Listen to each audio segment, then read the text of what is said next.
for the second time. Please bear with me, and I will be brief. Our mission at the American Veterans Center is to preserve the legacy of valor, service, and sacrifice of our veterans, and to pass on that legacy to today and future generations. We build for the future by honoring the past.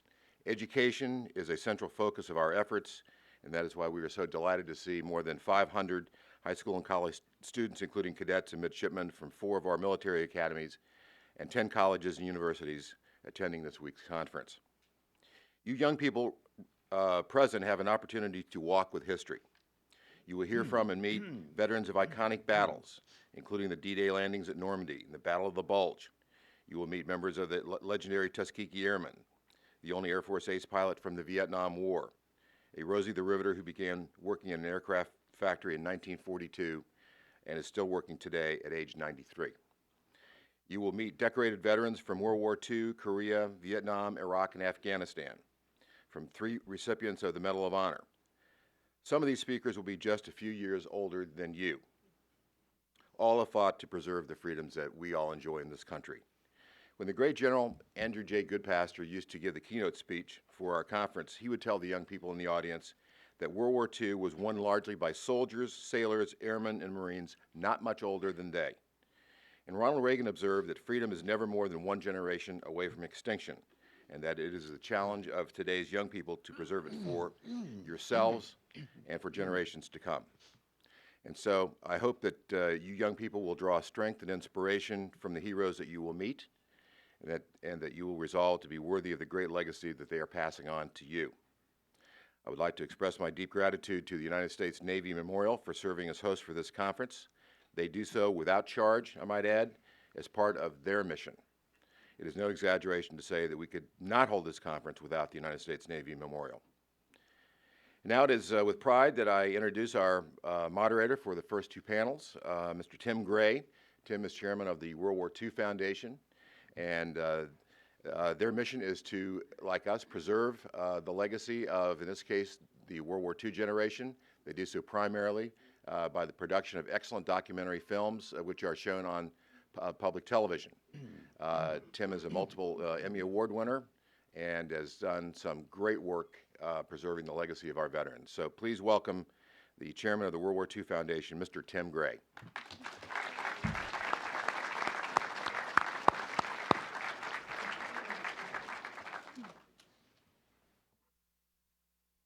Thank you. Some people in this audience look tired this morning. As I've found out, you know, when you hit your late 40s, you can't hang like you used to.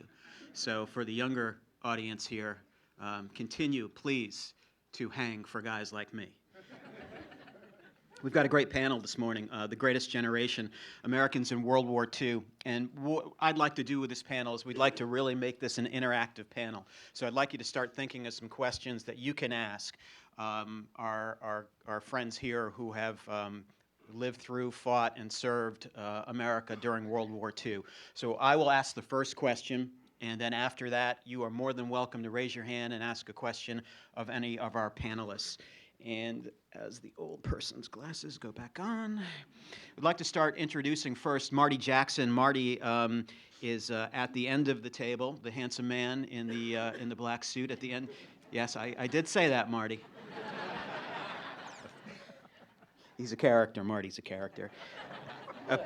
A pilot of 72 missions in the war and in the Pacific, and he flew over Nagasaki the day before and the day after the atomic bomb was dropped. Next to Marty is George Klein, a veteran of the famed 2nd Ranger Battalion, who climbed the 100-foot cliffs at Pointe du Hoc on D-Day and were given one of the most difficult missions on D-Day. And next to Mr. Klein is Miss Elinor Otto. And it's been 7 decades, and Elinor is still working as a Rosie the Riveter in a Boeing C-17 plant in California. And Rosie, do you like to be called Rosie? Do people call you Rosie? No. They don't? Okay. Why would I be the first? So we're going to start with Elinor. And Elinor, you know the war's over, right? Yeah. Okay, I just wanted to make sure. I just want to make sure you weren't working for some union that was like, keeping that from you and because you were such a good worker. But can you tell me what it was like to offer your services back in 1942 and to go to work and why you are still working today, some 70 plus years after the war began? I like to work. I like to be a part of life and not be put out to pasture. I just want to keep working. And as long as I'm able to, I can still walk around and do all these things I've always done, and I'm so grateful. And I just like to keep working, keep busy. It's not going to be for long, though, because they're going to close the plant anyway. So they're forcing me out at 95. How dare them, huh? Early termination, they call it. Your internship is done. Did you have that sense of pride when you first started back in the early 1940s, that spirit that the generation seemed to exude? We took it for granted that we had to do that because the boys were all going to war, and so we thought, well, we're going to work and do what we can, but we didn't think it was anything special. It was something we had to do. The war had to be won. And until years later, then they found out, they let us know that we did do something special. And so we're grateful for that. The Rosies, there's a lot of Rosies left. I'm getting this attention because I'm still working, and they're not. I mean, they were sensible to retire at a different age. But I want to see your 401k. well, if it wasn't for Ronald Reagan, I wouldn't have been working because I used to have to retire at 65. So here I am, 95, and thanks to Ronald Reagan. That's one good thing he did. One good thing. It's one good thing he did. Well, you may be 95, but you do not look 95, trust me. And you are a beautiful woman. And thank you very much. And you'll answer some questions in a second. And George, I wanted to ask you, when you're approaching the cliffs of Pointe du Hoc on June 6, 1944, and you knew what your mission was going in, but when you first saw the cliffs and climbing is one thing, but when there are Germans on top of it, machine gunning and throwing down hand grenades and potato mashers and all these other things, what's going through your mind as your boat approached Pointe du Hoc? That's, I don't remember, let's put it that way. Sure, we found out that one thing was different this time. We'd been through a lot of live fire exercises in our training, but we finally figured out those bastards are shooting at us now. And the only thing that we really were concerned about was basically getting up the cliff. And I have to tell you that when we talk about a 100-foot sheer cliff, that's about 10 stories. Wow.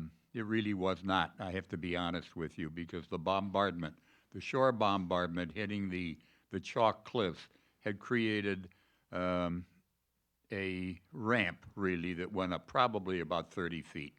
And the cliffs themselves had been pockmarked by shell holes, so it was not hand over hand all the way, although the first ones going up did go up hand over hand. And I have to be honest again, that was not me. They were young Rangers who probably weighed about 150 pounds minus their equipment, and they really went up hand over hand up the ropes that had been fired from our boats. So what was going through my mind, I just wanted to get up to the top as quickly as I could. Thank you. Marty, sure, absolutely.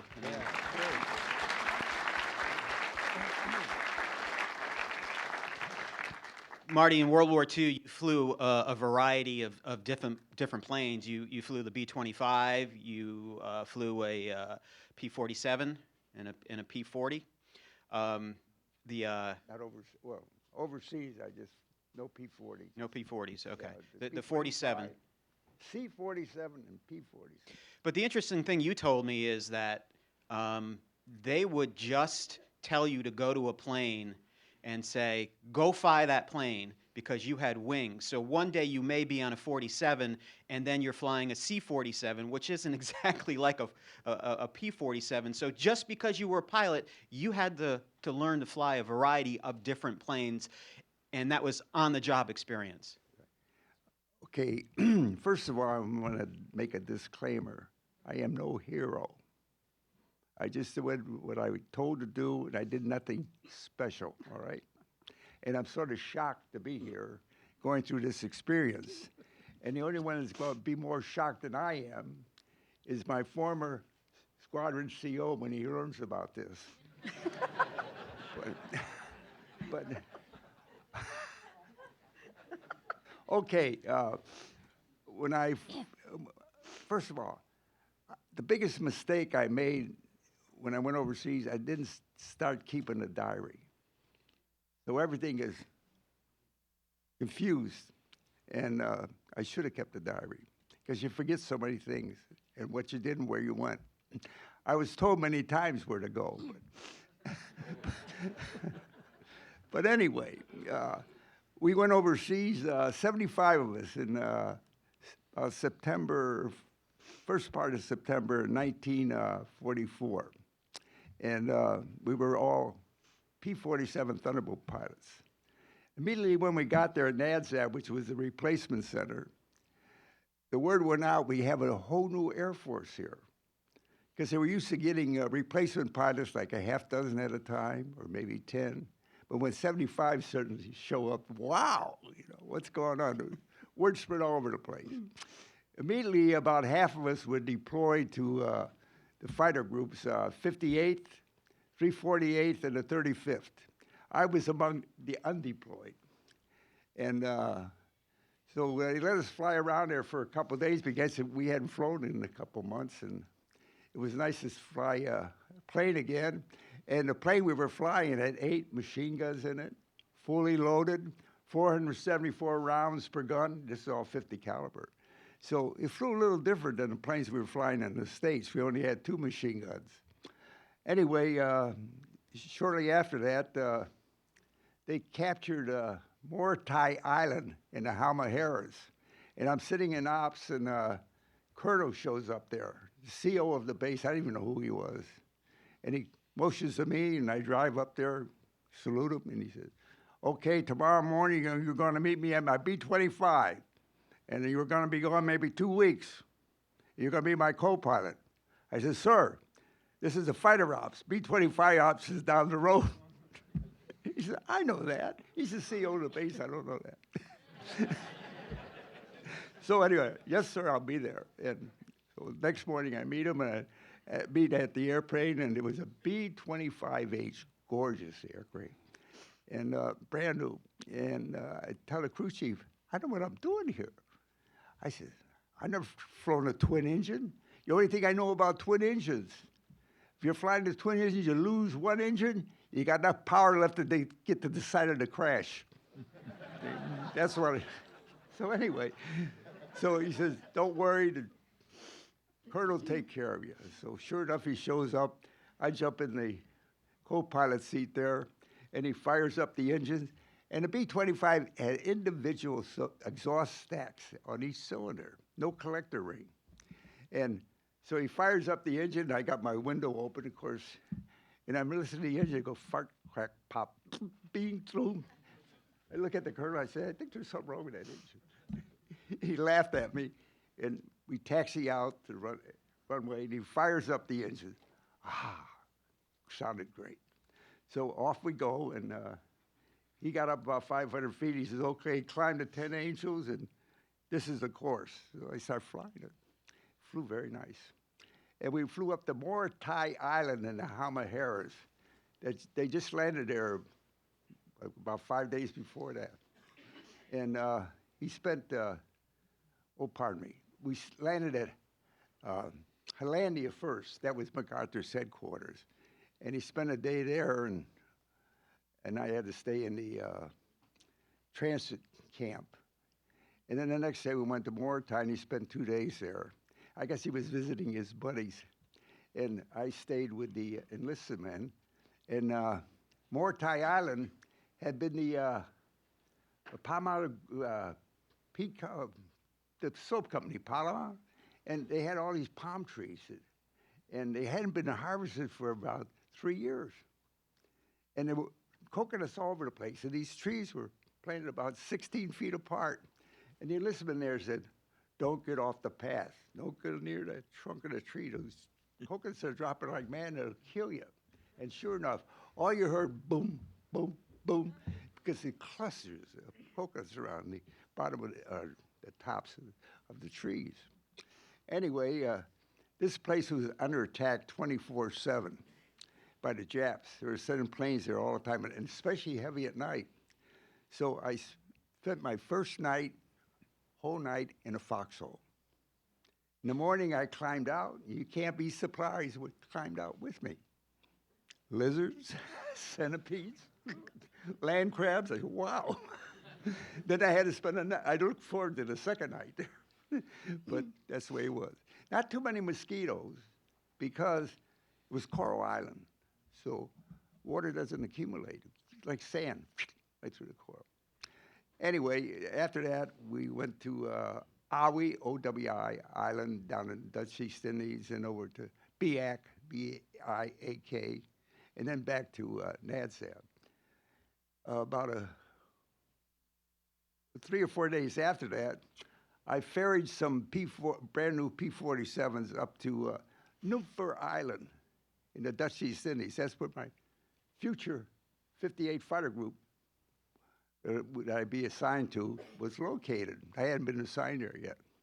And when he arrived there, we delivered these new planes. We had to hang around there with these pilots, and they were talking about some of their combat missions. And the 58 did nothing but bombing, strafing, you know, all that good stuff.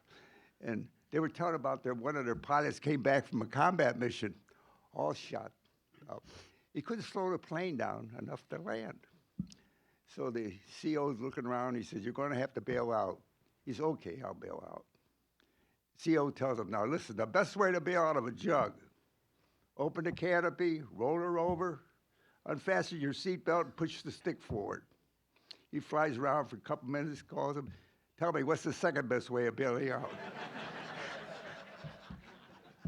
That's going to be my outfit, you know. I don't know that. And that's all the 58 did was close ground support. They always got shot up like mad. And guys are always ditching or bailing out or mostly bellying in somewhere. Anyway, there was a 35th fighter group and a 348th flying P-47s, and they did the escort missions and interdiction stuff, so they had it fairly easy. If you're in aerial combat as a fighter pilot, your luck enters into how do you come upon the enemy, right? Has he got the advantage on you, or you got the advantage on him? You can't control that. And then the rest is talent, right? You get in dogfights and stuff like that. When you're doing ground support, believe me, there's no talent. Plain old stupid luck. You're either going to get hit or you're not going to get hit. You have no control over that. And the Japs used an awful lot of machine gun fire. They had 3 grades of machine guns, 25, 30 caliber, and 52, like our 50 caliber. And you never knew when they shot at you because they never used tracers. You know, tracers can work both ways. And the only way you know they were shooting at you, if they hit you, you could hear it or feel it.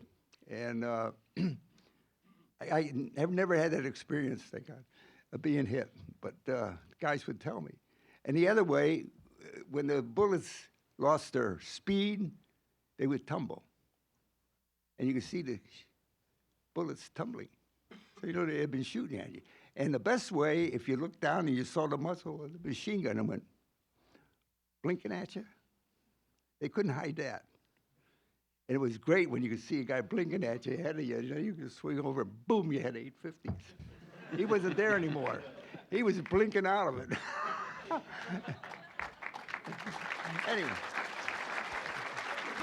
Perfect.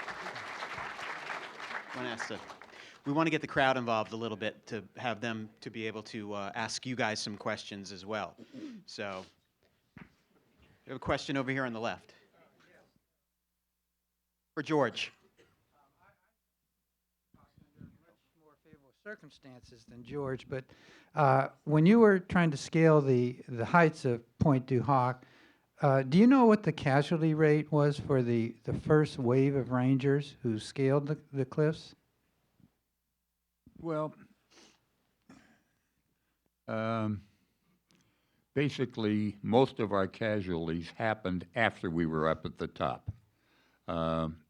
We were taking fire as we came along parallel to the cliffs, but that was small arms, not too many machine guns. And I would say that of the 220 of us who were on the LCAs, we probably had maybe 10 or 15 casualties when we hit the beach. The casualties going up were very light because the Germans were using concussion grenades. And what happens with a concussion grenade is that it makes a lot of noise and there's not too much damage done from it, as opposed to our grenade, which is a fragmentation grenade, and it'll kill anybody who's within 25, 30 feet of it. So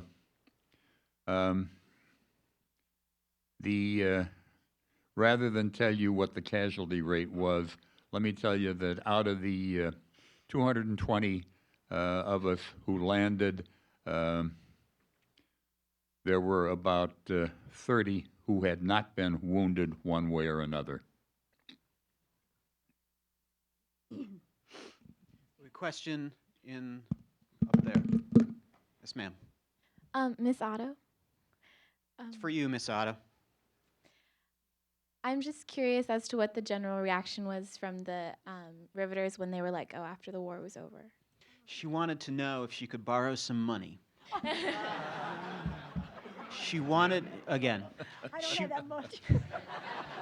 she wanted to know what the general reaction was when the war ended and a lot of the Rosie the Riveters were let go or the work was finished. We were let go within days after the war, and we accepted it because we knew the men had to come back and get their jobs, and we were happy they were able to help when they were gone, and we wasn't upset about it. We knew it was going to happen eventually. Hopefully, we were going to win the war, which we did, and so it was okay. We went and did other things. I never realized till decades later that we did something important, like now. They didn't let us know for years. But obviously, you really loved your job. I mean, Yes. I like to do physical work. I was in the office for a while and bored. And we had typewriters, not computers. thank you. Another question up top? Yes, sir.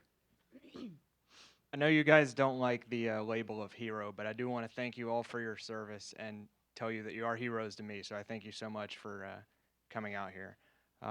My question is for Mr. Klein. I was wondering if you've been back to Normandy since the war, and if so, how did that experience move you, or how was that experience? I went back to Europe in 1964 or 1965, as I recall. I took my wife with me, and I was going to show her some of the various places that we had been, both in training in Ireland and in England, and then the cities that we had gone through in France. I'll be honest with you and tell you that I did not know that anything about Point du Hoc existed. But we were driving along the highway going to the beach, and I saw a sign that said the Rue de la Second Rangers. And I said, oh my God. We had to stop. We got out of the car, walked a little farther, and there was a lane called Colonel Rudder Alley. And Colonel Rudder, of course, was the battalion commander of the 2nd Ranger Battalion. I got up to the top, and I got as close to the edge as I could, and I said to Barbara, no way that we ever did this. It was it was overgrown a little bit, but as I understand, I was supposed to go back on the 6th of June as a guest of the National World War II Museum down in New Orleans, but unfortunately, something got in the way and I was in the hospital. But I understand that still the shell holes are still there. They're overgrown with grass and so forth, but they are still there. The upshot of it was, looking down from the top, I really said there was no way that we did this, but we did.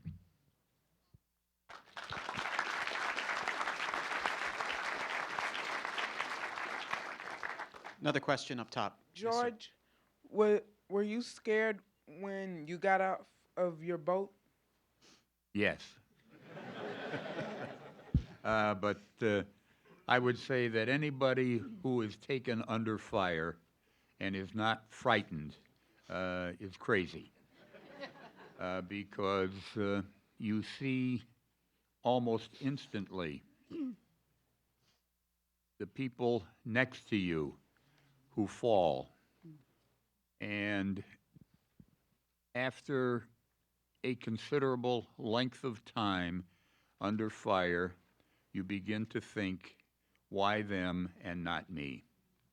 And I talked to somebody about 3 weeks ago and was telling the story about how I felt, and he said to me, that's very simple. It's called survivor guilt. You just don't know. I'll be honest with this group and tell them that nobody up there was looking out for me. It was just my good fortune that I was not wounded more badly than I was. Another question. Yes, young man.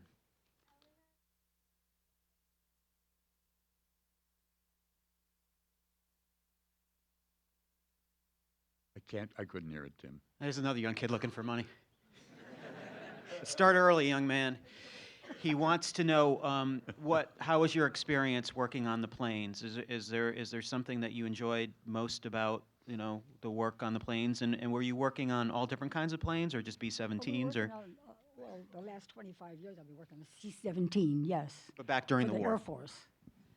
And we got a lot of compliments from colonels and everybody coming in, wanting to see us older women. 2 of us were there. But working on smaller parts during the war at first, when I first started, it was small. I didn't know exactly what planes they went on, but I know they went in the war planes, probably the B-17 and all those planes in the war. And we were proud of that, but we just did our job, and we didn't think about all these other things. We just had to get the work done. It was interesting. When the day was over, we knew we did something and accomplished something. And we were proud of that. Very good question. Young man. I got 2 questions. One for Marty Jackson. Did you like your job or did you love it? And Let's go with that one first. We'll go with that one first. The young man wants to know, did you like your job or did you love your job? I love flying. Oh. All fighter pilots love flying. I'll tell you up front, I didn't like getting shot at. That's a side effect of the job. Yeah. Here, speak into that microphone, Marty. Yes, I'm sorry. Yeah. Okay. Where is he? Short. He has a follow-up question. So, Okay. And why did you want to do that? why did you want to be a fighter pilot? I was one of those kids, time I was a little kid, I would love the airplanes. I wanted to eventually fly. And when the war started, it gave me a good excuse to join the Air Force, to be a pilot.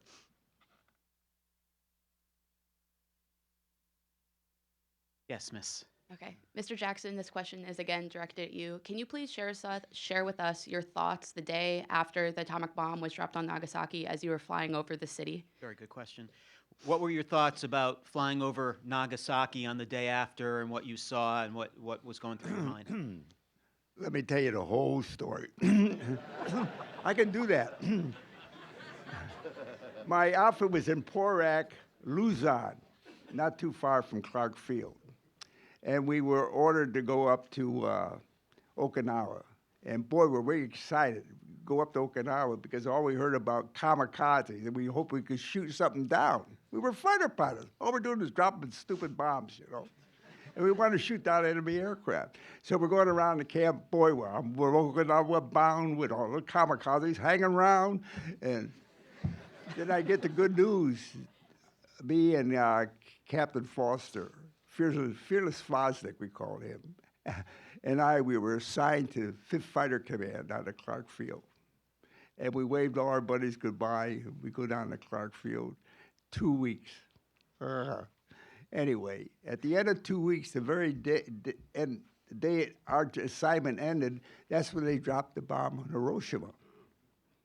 And next day, we got a B-24, and we rode up to Okinawa, Kadena Field. And all the talk was, A-bomb. What the heck's an A-bomb? Are there B-bombs? Are there C-bombs? You know? And A-bomb, what could that? So we had no idea what it was. And then the next day, I was part of a 16-ship flight. We were going to fly what we call a fighter sweep of the island of Kyushu. That's the southern island of Japan. And that's where Nagasaki is. And it's really the first big city you come up to as you approach it. And we come up with our usual approach over enemy territory, about 5 feet off the water, 16 ships. You know, you don't ride tight formations, you're spread out, you know. And we come up, and we fly right over the rooftop, excuse me, of Nagasaki. And I am upset. This is a big factory town. And there wasn't one bit of damage to the whole town. In my observation, I looked around, it needs paint. And really, and of course, they hadn't painted anything in 5 years, I guess. So then we left Nagasaki area, and we're down treetop level because we're on a sweep. And when you do that, anything that moves, you shoot it up. And we were told, now listen, don't worry about killing Jap civilians, because they're no longer civilians. The Jap military has made them part of the military. And they're going to fight you. So don't hesitate about killing Jap civilians if you have a likely target. So we swept the island. As we went around the island, I did see bomb damage in various little towns they had and all that. Anyway, went back and very upset because what are those stupid B-24s been doing? What a big, luscious target, not a bit of the bomb damage. Little did I know, at that time, they had put I think it was 8 cities in Japan off limits to any bombing. Of course, the rank and file guys like that, we didn't know that. And they didn't want any prior damage before a bomb dropped, so when they dropped an A-bomb, they would have a full assessment of the damage. You can understand that. But we had no idea about that. So the next day, I was flying, the 310th Squadron came back. They said they must have dropped another A-bomb. The whole sky lit up while we were up there at Kyushu, really. And sure, that night they announced we bombed Nagasaki. So the very next morning, I am the squadron leader, and I'm taking 16 ships up to Nagasaki for a fighter sweep. And you know where I went directly? Right to Nagasaki. In fact, I was so sure of everything, I came in about 5,000 feet. So I have a good view of everything. And we hit that Nagasaki, and I couldn't believe it. I just couldn't believe it. We finally orbited around there for a good 20 minutes and got down to about 1,000 feet, looking very closely at the damage.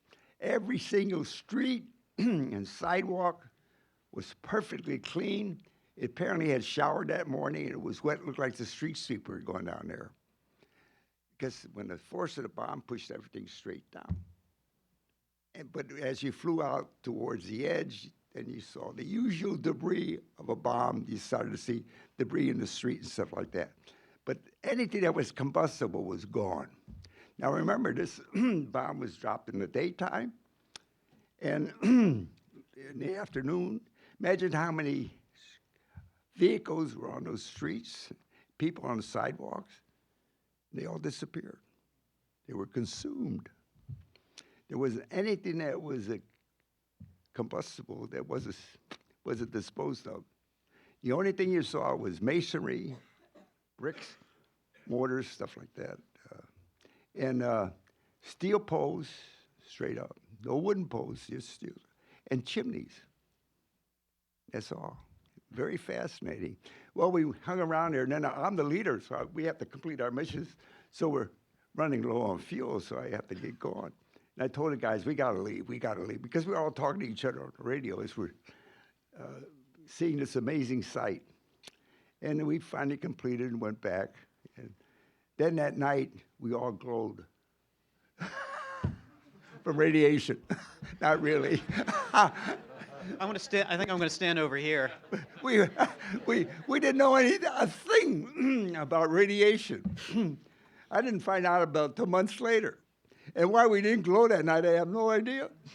Imagine the rash that we picked up flying around ground zero. Well, you have a glowing personality now, so it stayed with you. Fantastic. Jim, do we have time for a couple more questions, or? 2 more questions, thank you. My question's for Elinor. I would just first off like to thank all of you for coming to speak for all of us. My question is, how did the atmosphere of America change from World War II to the many wars you've seen over the past years, from the Vietnam War to even now with Iraq and Afghanistan? Because I'm sure in World War II, it was every single person was behind the fight, whereas Vietnam and Iraq and Afghanistan, not so much. Did you hear the question okay? Not all of it. Talking about the difference between World War II and the wars since, and the feeling during World War II that really hasn't been felt since, in terms of patriotism and support for the war. And in World War II, 90% of the American public was involved in the war effort at some level. So it was a different time. Very different. And how different was it from what has happened since, Korea and on? Well, it just seems like in those days there was just so much cooperation with all the problems we had of rationing and everything, and everybody agreed and accepted whatever they told us we couldn't do or couldn't buy.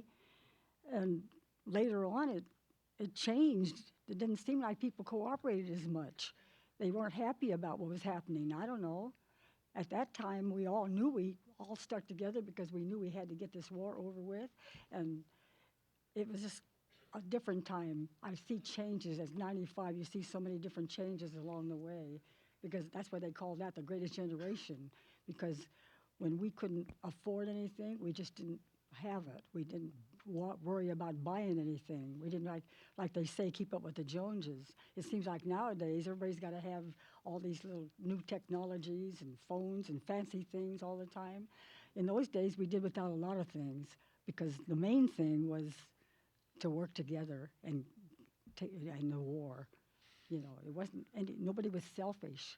Everybody gave up everything to win the war, and they were stuck together a lot. And sociability, like a lot of young people ask me, what did you do? We didn't have no phones, you didn't have no computers, you couldn't didn't have text, you couldn't- television. I said, we socialized. We talked to each other. People were more important than machines.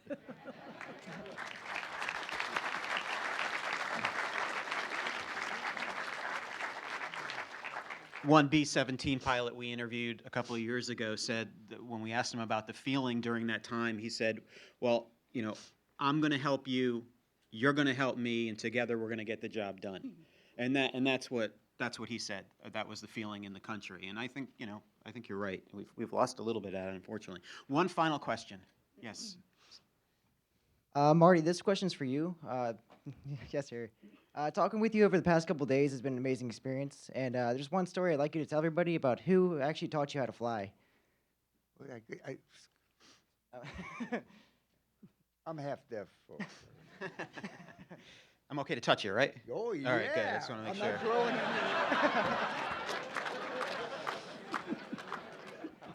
Who taught you how to fly? The Army instructors. So, the Army instructors. I went through regular pilot training. I went down to Cuero, Texas, and had PT-19s. It's a low-wing tandem open cockpit. Very fascinating. First time you get up in a plane with the instructor. He gets up there about 7,000, 8,000 feet, rolls the plane over, and he says, "Let's see your hands." You're hanging by the seatbelt, an open cockpit. And then he rolls it back, okay. But I went through, it was about 60 some hours or something like that. And he soloed about anywhere 8, 10 hours. And once you soloed, boy, great. And you could go up to the tower and Cadets Jackson, request aircraft. And he said, okay, Mr. Jackson, go out to number so-and-so. So you go out there with another cadet, so he'd crank it up, you fire it up, then you're on your own in heaven. You get up there doing these aerobatics and wonderful. Open cockpit, fantastic. That's how I learned to fly, and I loved it. Did you want to add something? Yeah, I've got one thing I have to say. Okay, go ahead.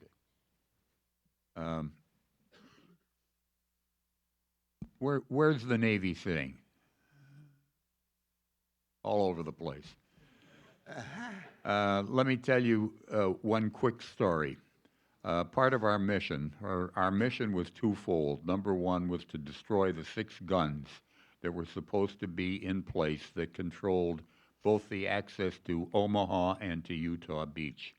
And the second part of our mission was to install a roadblock on the Grand Camp Vierville Road, which was the road running parallel to the beach, which the Germans would use to bring up their reinforcements. As we got to the top of the cliff, all of the landmarks that we had been looking for were gone. They had been destroyed completely. What we found out when we attacked the gun positions, there were no guns there. What was there were telephone poles in each one of the things, camouflaged to look like a gun. Off on the left side of the point was an anti-aircraft gun supported by a machine gun nest. We did get the machine gun nest, but the 20 millimeter, we couldn't get close enough to the 20 millimeter gun no matter what we did. We took a tremendous number of casualties at that point. However, on the approaches to the beach, about 400 yards offshore was a destroyer, the USS Satterley. And let me say to all the Navy people here, investigate, find out anything you can about the USS Satterley, because without the Satterley there, taking that anti-aircraft gun under fire and destroying it, our mission could not have been accomplished. So I give personally a great compliment to the Navy and the way they supported the Rangers at the top of the cliff. The only other thing that I want to say is 2 things that you really should know.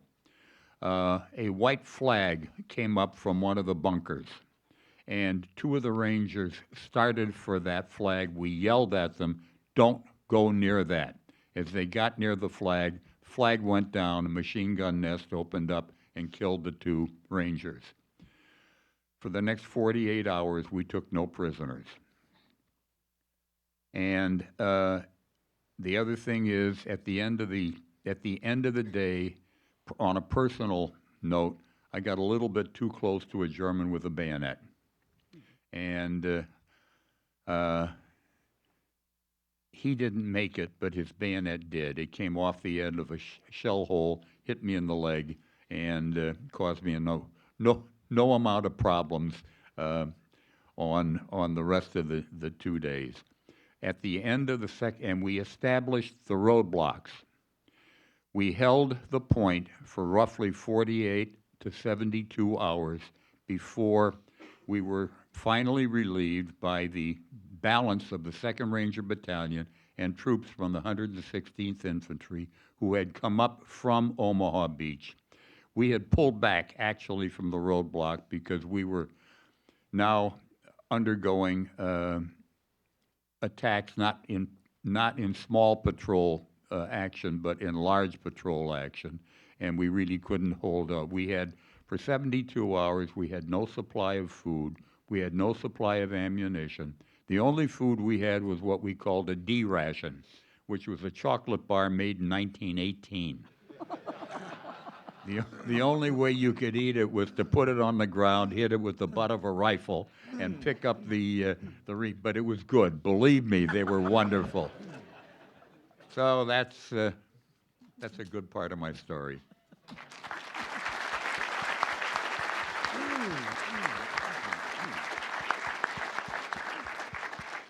We have an opportunity for one final question, and Marty, this will be directed to you. I've never met a veteran from the Pacific who disagreed with the decision to drop the atomic bombs. And the students who are here today hear a lot and are taught a lot and about the atomic bomb and everything else. Going over Nagasaki and seeing what you saw and what happened at Hiroshima, what were your feelings about Truman deciding to go ahead and use the 2 atomic bombs? We were thrilled. We thought it was the greatest thing in the world because we anticipated that we were going to have to make a land invasion of the home islands, and the Jap civilians would have fought along with the military, and they didn't worry about casualties at all because they died for the empire and went to heaven. Just like our terrorists today, Islam, Muslim terrorists. They think they're going to go to heaven, so that's why they do all that stupid stuff. And they estimated we'd have maybe, as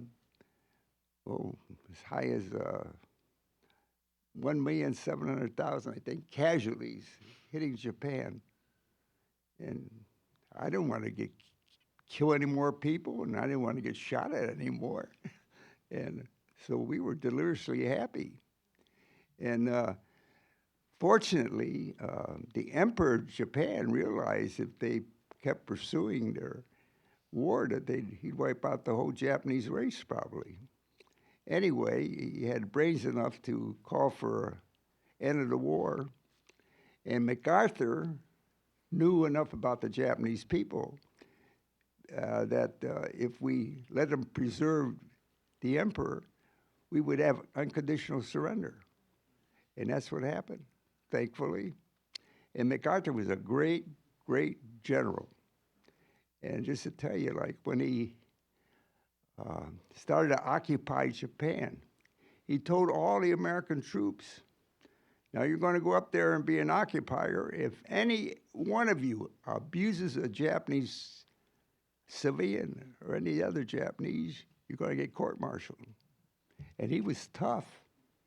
He wouldn't hesitate to hang you, I'll tell you.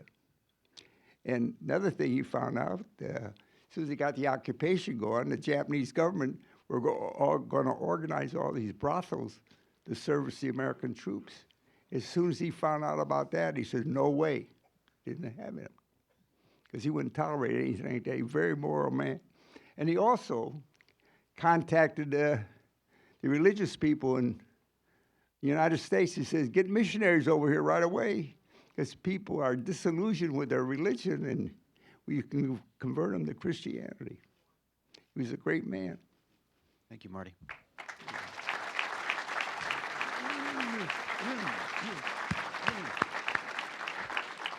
I find it amazing that even after the dropping of the second atomic bomb, that the Japanese military still wanted to carry on the war, and it wasn't until the emperor said enough is enough. But that shows you what you would have faced going into Japan from every man, woman, and child who was being who's being trained to defend the home island. So that concludes the panel. We've had 3 great panelists, Elinor, George, and Marty.